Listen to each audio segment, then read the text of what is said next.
Committee meeting to order. Can I get approval of the agenda?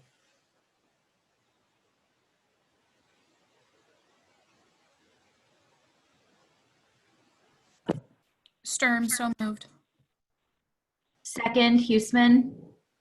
All right, it's been moved and seconded. Is there any further discussion on the approval of the agenda? Anybody that would like to vote against the approval of the agenda? If not, the agenda is approved. Next up is the approval of the meeting minutes of the September 3, 2020 meeting. Looking for a motion in a second. Motion to approve, Miller.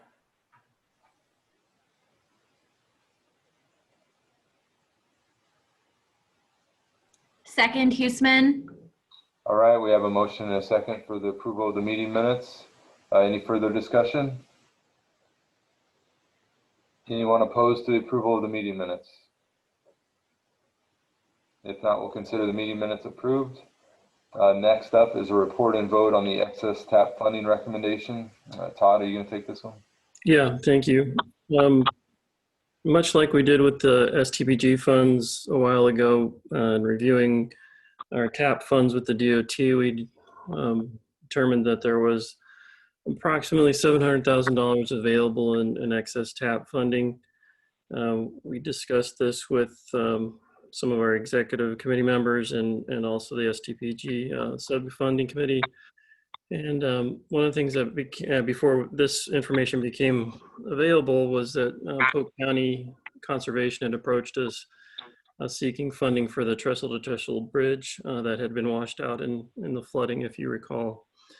At that time, we didn't have any funding for them, and that delayed the project significantly. FEMA hasn't been very forthcoming in funding for the project. So when this funding became available, we looked at what we could potentially do, and again talked with some of the exec members as well as the STPG funding committee. And this awarding some funding to this project would allow it to start construction next spring, as opposed to in a year or two. We also worked on, go ahead on to the next slide, Zach. We also worked with the subcommittee on what other parts of the funding could go towards. As you can see on the screen, $400,000 to the trestle-to-trestle bridge, and then the amounts that are shown for projects in Ankeny, Clive, and Des Moines. We would recommend approval of this. Would be happy to answer any questions.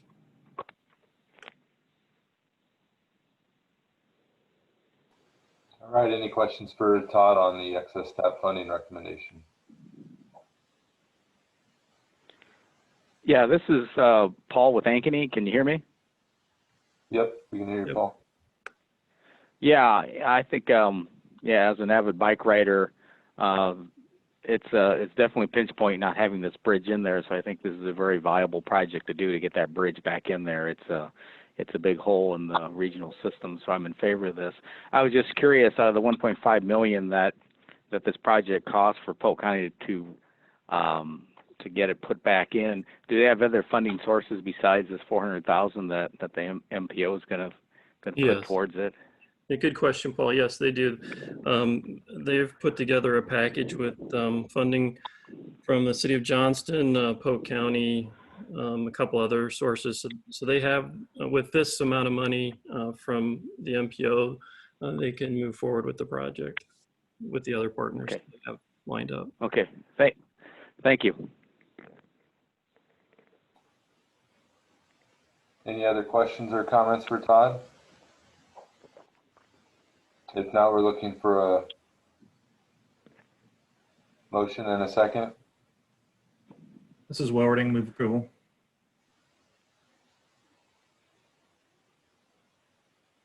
Second, Paul from Ankeny. All right, we have a motion and a second. Any further discussion? Anyone wanting to vote against this request?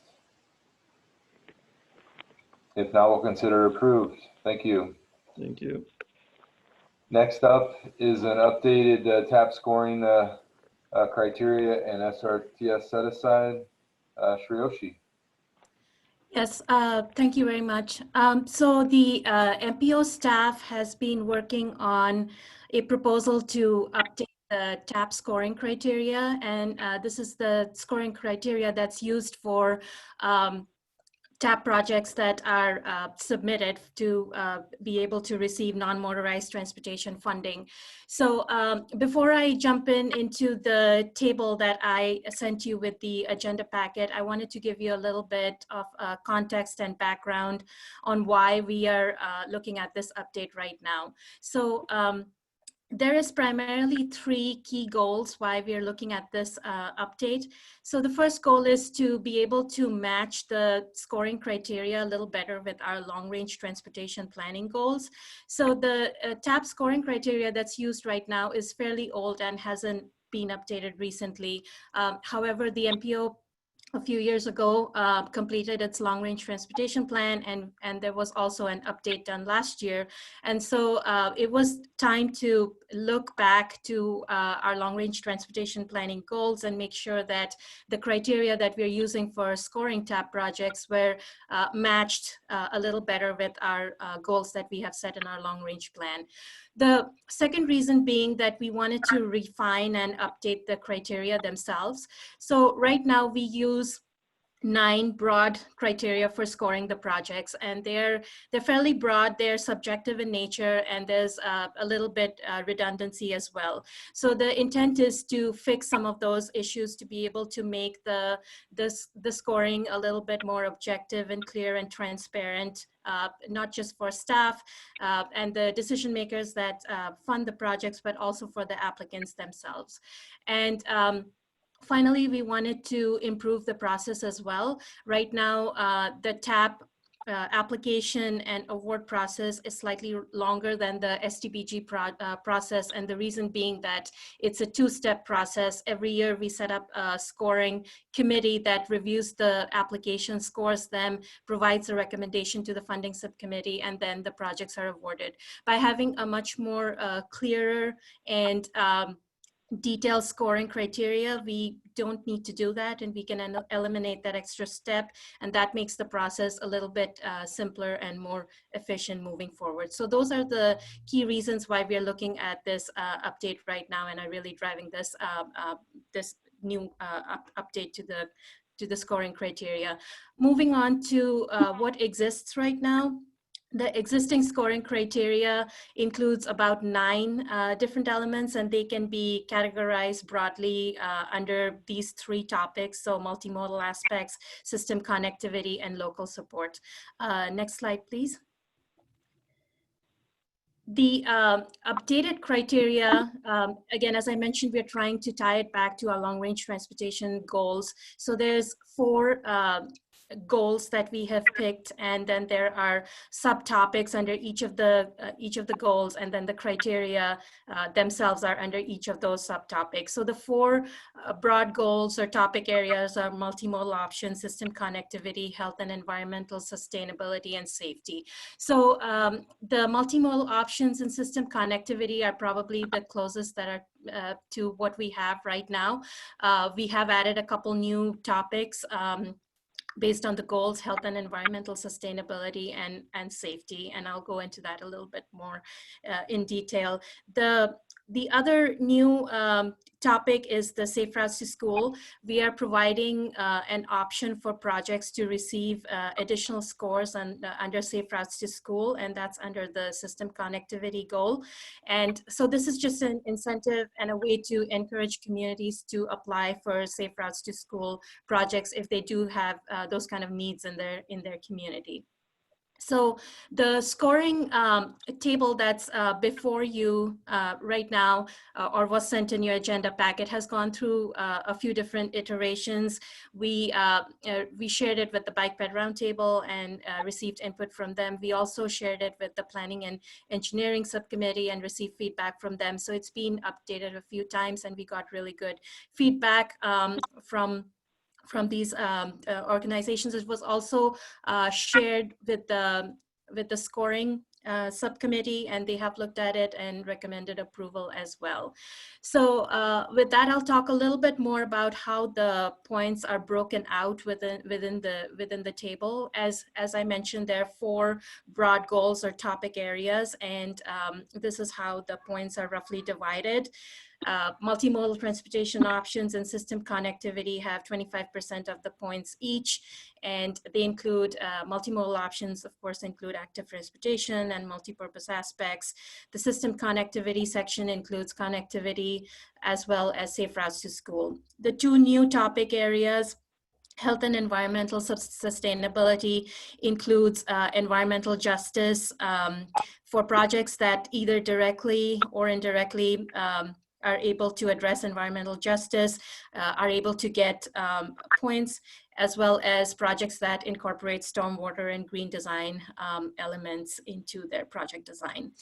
Finally, safety, that does get the highest percentage of the points, 30%. Even though safety was considered in projects before, in scoring and awarding projects before, it wasn't explicitly called out in the scoring criteria. And this is really important. So we included a couple different things under this category. So projects that are able to incorporate proven safety countermeasures in their design are able to get points, as well as projects that are addressing high crash locations in their community, whether it's an intersection or a particular corridor where there's higher bike bed crashes, are able to get points. And finally, the facility type itself. So we know that separated facilities are the safest. And so protected bike lanes and separated trails would be the safest, so they get the highest points. And then, of course, followed by other facilities as well, such as conventional bike lanes or side paths and so on. So that's a breakup of what the scoring criteria table includes. Next slide, please. Once we have finalized the scoring criteria, the next steps to look at would be to revise and update the TAP guidance document. We realize that there's quite a bit of new information in here, and we want to provide as much guidance as possible. To give you an example, if we are asking applicants to look at stormwater and green design elements, we want to give some examples of what we are looking at so that they have some guidance. Similarly, with safe routes to school projects, we want to provide supporting information that they might need in order to fill out the application. We'll also update the TAP application itself. The application will largely stay the same, but the narrative section will include additional questions that match the new scoring topics. Finally, we'll schedule informational workshop opportunity with potential applicants so that we can go over the changes and they have an opportunity to ask us any questions they might have regarding the new scoring and the application. So with that, if you have any questions, I'll be happy to answer at this time. Otherwise, we are seeking your approval to move forward with the proposed scoring criteria. All right, any questions for Shriyoshi? If not, looking for motion in a second.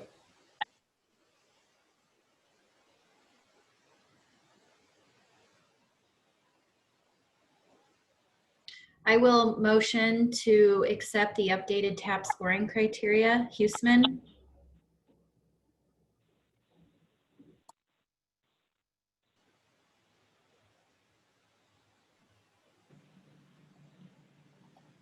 Second, Paul Ankeny. All right, we have a motion and a second. Any further discussion? Anyone wishing to vote against the updated scoring criteria? If not, we'll consider that approved and move on to the next item, which is a report and vote on the safe routes to school category for the TAP funding. Shriyoshi. Yes, so this item ties back to the scoring criteria as well. So MPOs are able to set aside TAP funds for Safe Routes to School projects. It's not a requirement, but MPOs can do that. And this ties back to our goal of encouraging and incentivizing communities to apply for Safe Routes to School project. The Iowa DOT also provides a small incentive to MPOs and RPAs to fund Safe Routes to School project. If an MPO or RPA decides to or awards a Safe Routes to School project, they are able to match 30% of the project cost through their state Safe Routes to School funding. And that frees up a tiny amount of TAP funding that can be used by MPOs for other projects. So it's a small incentive, but regardless, it's a way for DOTs to encourage MPOs to look at funding Safe Routes to School projects as well. So with this process, once projects, Safe Routes projects are awarded by an MPO, they are required to apply to the state and meet eligibility. Once they are awarded through the state, the requirement is that the project be let immediately the next fiscal year, which is slightly different from typical TAP projects, which are awarded several years out. So that is a difference. We presented this proposal to our funding subcommittee, and they recommended that we set aside 20% of the TAP funding, this funding cycle, for Safe Routes to School projects and see how that goes. If no Safe Routes to School applications are received or funded, then the money just simply rolls over to the general TAP fund so that they can be used for other projects. But we thought this might work very well in coordination with the scoring incentive that we are also providing to Safe Routes to School project, and we wanted to look at a way to be able to fund Safe Routes projects within our region. So so we are proposing that we set aside 20% of the TAP funding this year for specifically for Safe Routes to School projects. So with that, if you all have any questions about this proposal, I'll be happy to answer at this time. Otherwise, we're looking for your approval to be able to proceed with this proposal.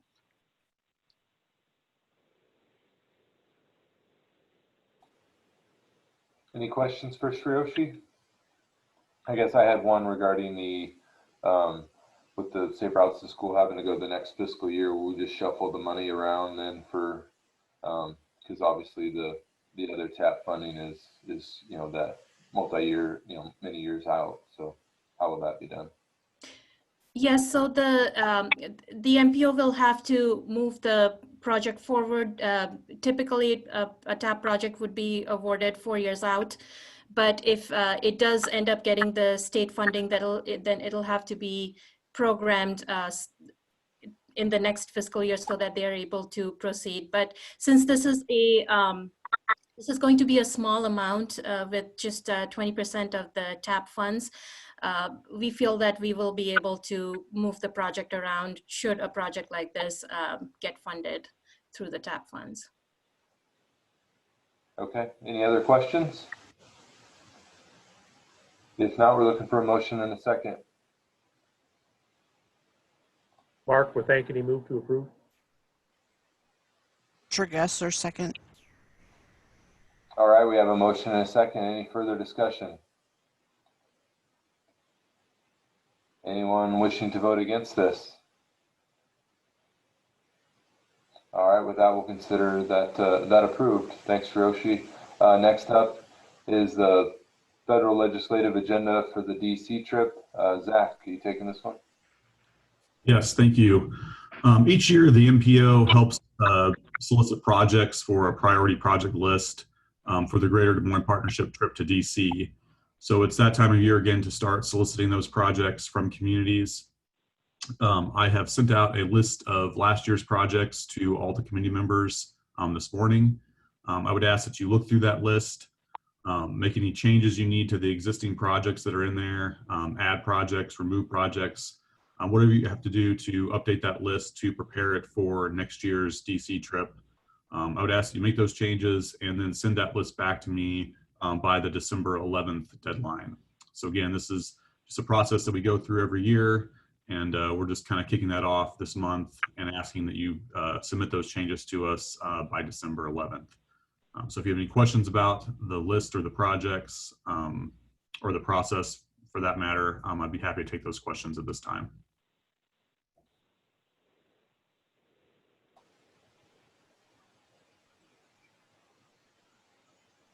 All right, hearing no questions. Thanks, Zach. Thank you. All right, next up we have a report on the integrated corridor management, an update to that. And Neil Fobian with the DOT is going to give us that update. All right, thanks. Good morning, everyone. I'm Neil Fobian, the Location and Environment Bureau at the DOT. And what you're seeing here is our engagement schedule we shared with you guys last month during our ICM project update.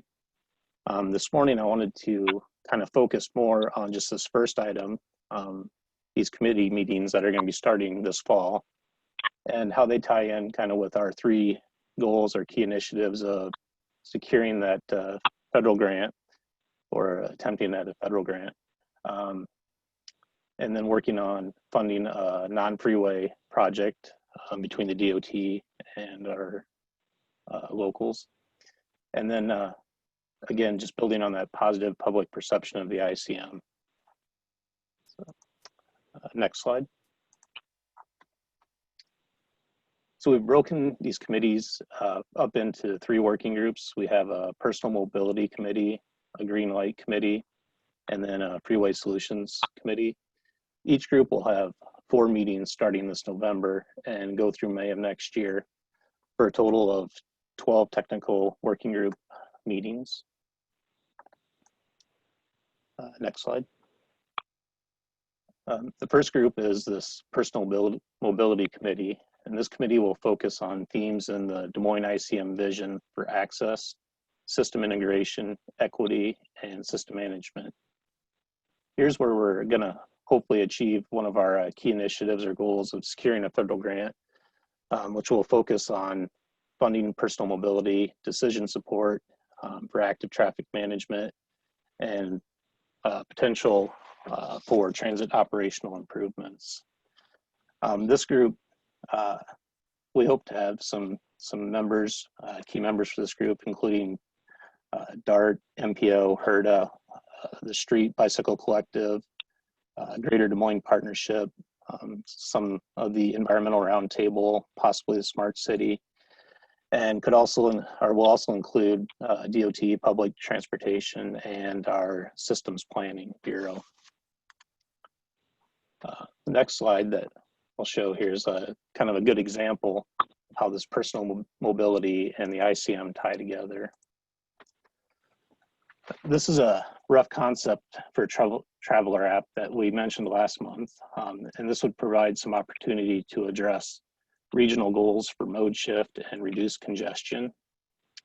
This would provide all partners with an opportunity to pair traveler information and active demand management with some operational improvements to help reduce some of those single occupant vehicle trips. This way, or the way this would work is congestion is detected or predicted on the system based on traffic volumes.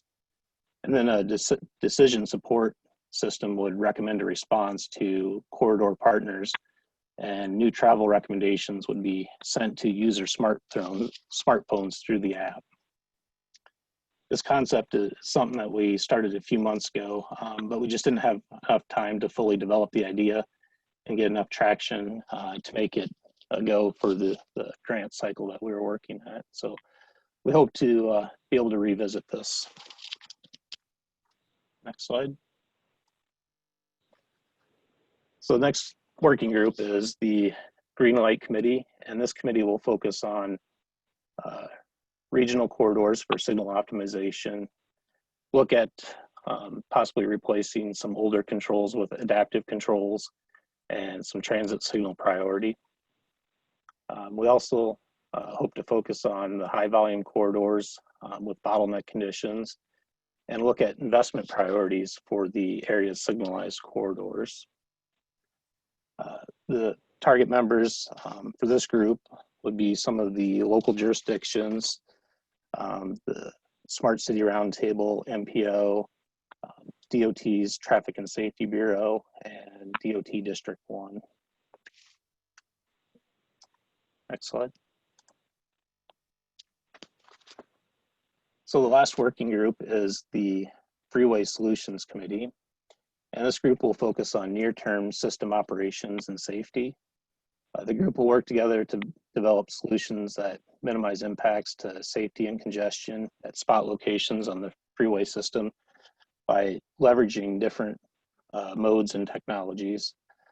This group will also generate bottleneck improvements, but we're not looking to do extensive widening for congestion issues with this. The goal here is to be more of a low-cost projects that will help improve congestion and travel time reliability. Some of the members for this group, we're looking at DOT District 1, our Project Management Bureau, would include some members from the MPO's TMAC, emergency responders, DART, MPO Engineering Roundtable, and possibly Smart City as well. We haven't got the formal invitations sent out for these yet, but we're working at those, and they'll be coming out real soon with those invitations to get these committees kicked off starting next month. So with that, that's all I had for you this morning. Does anybody have any questions?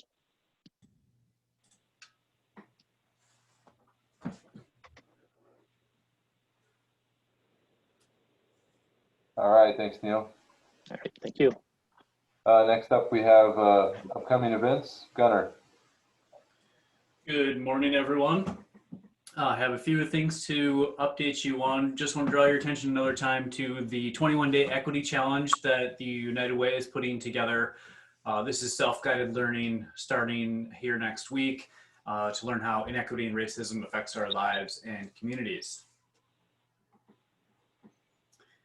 I hope some of you were on the speaker series event last week. It was a really great talk, and he talks about the many different ways in which Des Moines continues to be a statistical outlier.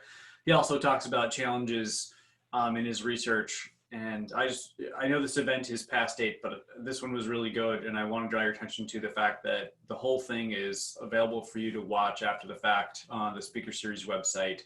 So please check it out if you weren't able to make it.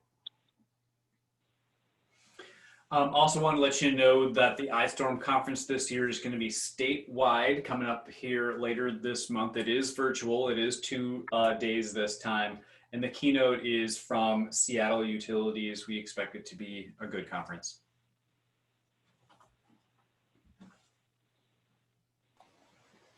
All right, thanks for those updates, Gunnar. Next is other non-action items of interest to the committee. Shreyoshi, you have something?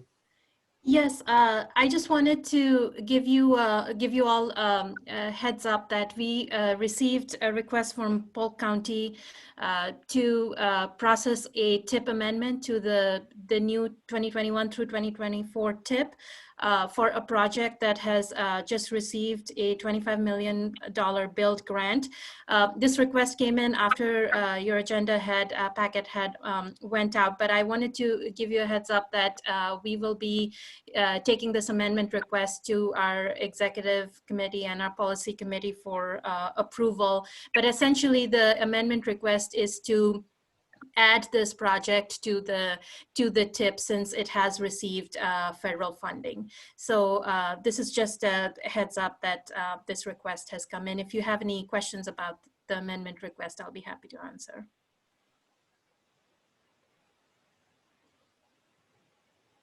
All right, thanks, Shreyoshi. Gunnar, you had something as well? Smart 50 Award and wish to thank you.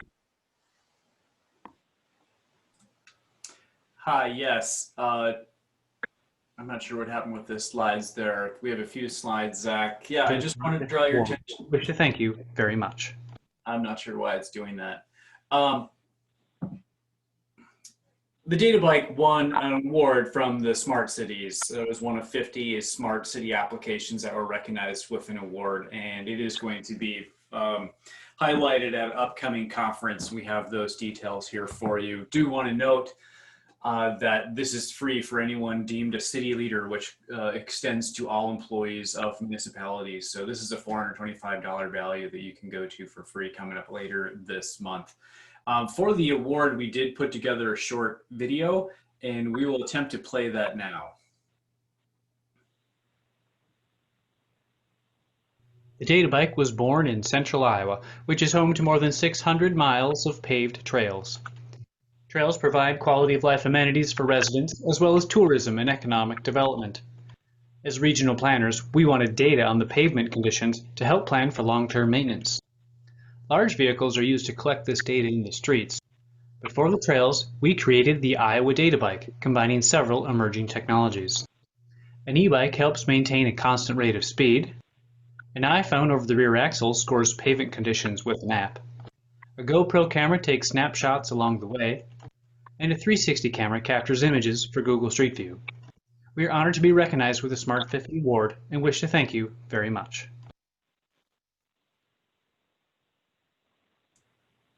So there you go. Just wanted to highlight some of the great work that the staff does here and let you know that the award we received will be recognized at a national conference here later this month. Great, thanks, Gunnar. Any other non-action items of interest to the committee?